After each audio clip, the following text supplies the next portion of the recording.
wonder what your historical studies have led you to choose in that future history book. For us? For us. Well, we walked on the moon in our time, which is an extraordinary accomplishment, probably one of the most in all human history. But who knows whether we will be thought of as the generation who walked on the moon or the generation that polluted the earth, because both things have their significance at the moment. The destruction of the physical environment that is going on all around us is not a subject for self-congratulation, whereas I think the voyage to the moon really is more so than we have recognized. I mean, it was undertaken perhaps not for very noble reasons, to get ahead of the Soviets and make sure that American prestige would overcome Sputnik and, you know, the humiliations that preceded it, and also to stimulate weapons development and missile, to get missile funding for a non-weapons reason. I think all those entered into the decision, Kennedy's decision to put a man on the moon. But nevertheless, I think it was a very exciting and extraordinary accomplishment. And we've forgotten it already and not done nothing with it. If a similar question had been asked of chroniclers in the calamitous 14th century, as you call it, do you think they would have been as hesitant about assuming that the characterization of their own century would be more rather than less positive? Are we just in a long line of people who look at the negatives? Yes, I think we are. I think every declining and decay, and think back to the golden days, the golden age that their grandfathers lived in. It's a very common phenomenon, which I noticed when I was working on this book, that even, you know, the 13th century, which the 14th century looked back to as a heroic and noble age, they considered themselves already decadent as compared to their grandfather's time. And even back in the 10th century, they were deploring their own failures and inadequacies. However, I think another, you know, most of history is not any one thing. This is the trouble. It's very hard to make it sound coherent. What do you mean, isn't any one thing? Well, because there are always contradictory trends and events in any period. There'll be positive things and negative. There'll be progressive things and retroactive or what's the word? When I'm on TV, I always forget words. Well, let's say retrogressive. Retrogressive. And these often tend to cancel each other out. But the people of that period, you know, calamitous as it was, and troubled as they were, and distressed and disturbed, and yet they thought of what was going on as rather grand and exciting, at least those on the top, and heroic and chivalric and colorful. And it's very hard to see your own time in any total sense, or to draw. We know we are disturbed and uncomfortable and uneasy, and once, you know, but there are people who don't agree, because once when I was, when that book came out, I was to go down to Texas, because my publisher said, no, Dallas is the place, to do some program, and they wanted to do a telephone interview before I came, and I don't like telephone interviews, but anyway, Texas always gets its way.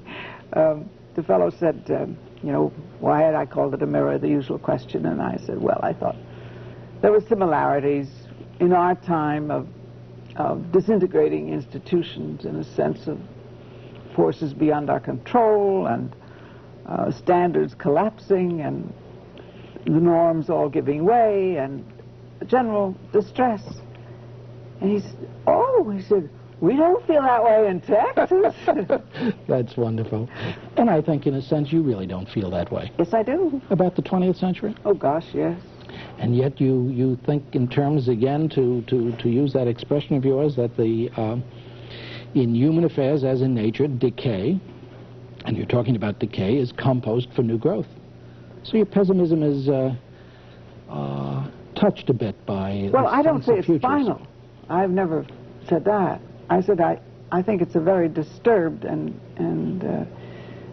disintegrating period. I think we're all getting used to living with sort of collapsing standards. That's what I find so... Standards? Moral standards? Yes. Yes, and well, physical too. And behavioral standards and standards of individual responsibility. That's the one I find the most evident. That people are no longer really held to be responsible for their own actions or their own behaviors. And they no longer even think of themselves. You know, everyone tends to blame society for everything that happens, and not consider himself a self-determining creature. That's interesting, because in the 14th century, wouldn't you have to say that the sense of self-determination was just as minimal? One was then in one's place, God was in his place, and we individually were? Could there have been more of a sense of individual responsibility then than now? No, I don't think there was, but except in the sense that they felt they had a sense of sin, which was personal. But of course that could easily be taken care of simply by confession or buying an absolution, which was the great convenience of that period. I don't think we have a sense of sin anymore. We have a sense of guilt, which has increased, I believe, my own theory. You know, historians all have theories, even if they don't write about them, is that this period, 20th century, dating from around the very beginning, even before World War I, but mainly since, that event created such a sense of disillusion, because everyone felt that so huge and agonizing an effort couldn't be done except for making a better world, for something that would make a better world, and when it didn't, if anything, somewhat worse. I think there was a tremendous sense of disillusion in our own capacity, in mankind, I have to say nowadays, capacity for controlling his fate. And then you get this, as a result of disillusion, you get a dislike for your own kind. And you have, in literature and art especially since then, you know, a view of man that is negative. We have the anti-hero, we have the sort of ugly school of painting, and we don't paint man anymore the way Michelangelo did, you know, a terrific figure who could do anything. And you don't have novels in which the hero is good and true and handsome and virile and successful and wins the lady's heart. You know, it's all collapsing all the time. Do we have an ugly school of history writing too? Yeah, I think so. In one sense, I wouldn't call it ugly, but I would call it irresponsible in a sense, because people don't take enough pains to make a good story. They're so afraid of criticism or whatnot that they put everything in. You know, they do a lot of very fine research, but then they throw it all in, and they come out with these 900-page books or 1,500-page books, in which the work has to be done by the reader if he wants to find a good story, and it's very difficult. Why is that? Is that a reflection of an absence of faith in one's judgment, so judgments aren't made, but catalogs are? I think that's that's a very good description of it. There is a lack of faith in one's own capacity to exercise judgment. I mean, history is, any art is the exercise of the artist's judgment, whether it's plastic arts or literary arts. The artist is, and I call it, in my opinion, a historian, at least the historian of narrative history, the kind I try to write, is an artist, more than he is a scientist anyway. Charles Beard said that all history, recorded history, is an act of faith. And he was attacked for that because presumably history is history. Written history is a record of what happened, what was. But I gather you much more subscribe to the notion that we can't really identify what was, and we write as we believe, and that it is all an act of faith. Is that a fair... No, I don't think that's fair. I wouldn't call it an act of faith, because I think you can identify what happened. But when you're telling it, you have to select. You have to distinguish between the significant and the insignificant, and that's where you're exercising your own judgment. Mrs. Tuchman, do you truly believe that we can, that you as an historian, other historians, can identify what happened? Well, I think you could certainly try, and yes, I think you can. You sometimes come up against contradictions and two sources that will say different things about the same event, or even contradictory things. But then you have to, again, exercise your instinct and your feel and your knowledge of the sources for that particular moment or period or event, and you choose which you think is the correct one. But isn't that That's the function of the historian. But isn't that the act of faith in making that choice? No, allow me to disagree with you. Please. I think it is, if I may say so, an act of the result of training and of your knowledge of the subject. You don't come in cold and you don't start choosing when you just begin on a subject, but you're working and working and working away in a group of sources, and you begin to get a feel of who's right and who's phony. Well, I believe me, I wasn't advocating or suggesting that Beard had recommended a kind of genie's involvement in history writing. But I think of the revisionist historians, and I wonder whether A Distant Mirror, your picture of the 14th century, doesn't to some extent revise former theories, former assumptions of the facts of the matter of the 14th century, different acts of faith, if you will, different beliefs, different choices. No? Well, this book doesn't particularly, I don't think, revise any theories of the 14th century. It's not a revisionist history. It's an attempt to pull together. See, most medievalists, academic medievalists, no longer give you a picture of a whole society, because they are focusing in on very small areas, monasticism or castles or forks and knives or whatever it may be.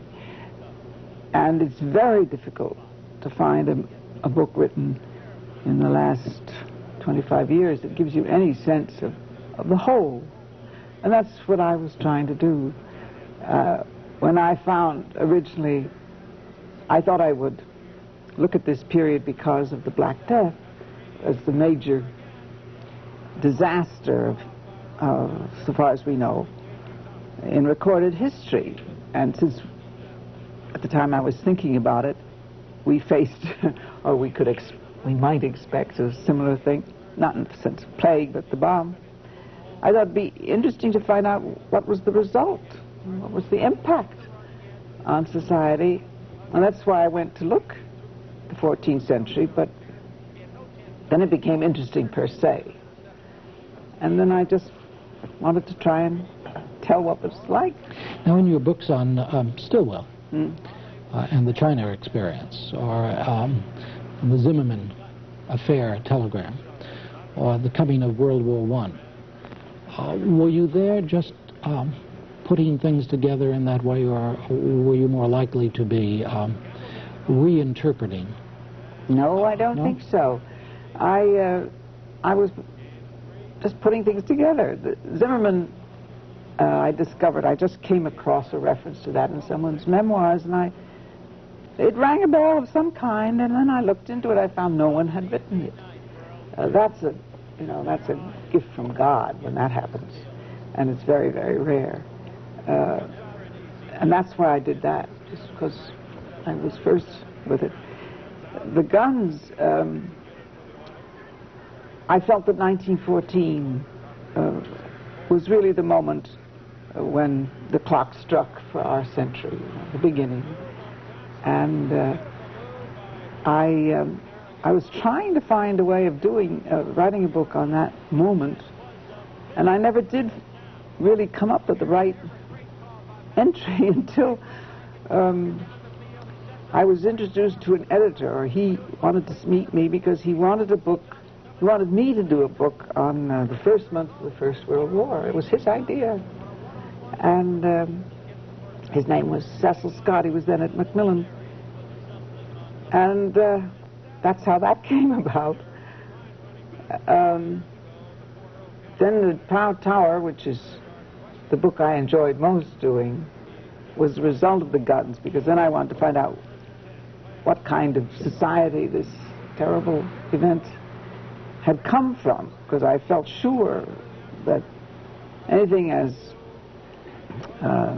devastating as World War I had not come out of a golden age, as people like to think of the Edwardian period. And still, well, that was something that had lain in my mind for 20 years, because during World War II, I worked on the Far East desk of the Office of War Information. And I used to do the bulletins on the Burma campaign, which got me interested in Stilwell. But really the point of it was, what had been the American experience in China, because this was the time of the Vietnam War, and it was so clear, at least so clear to me, that we had not learned our lesson. Well, in terms of China, when I look back to one of those very early volumes, The Notes from China, you said in your introduction or preface to it, you said, "This is what I vowed I would never do, put ephemeral journalism between covers of a book." And I wondered, when I read that, why is written history between the covers of a book that much more certain? Oh, no, that was for another reason. It was at that point in our conversation that time ran out on The Open Mind. This is Richard Heffner. I'd like to know what you think about our subject, and I hope that you'll join me again next week on The Open Mind. Meanwhile, as an old friend used to say, good night and good luck.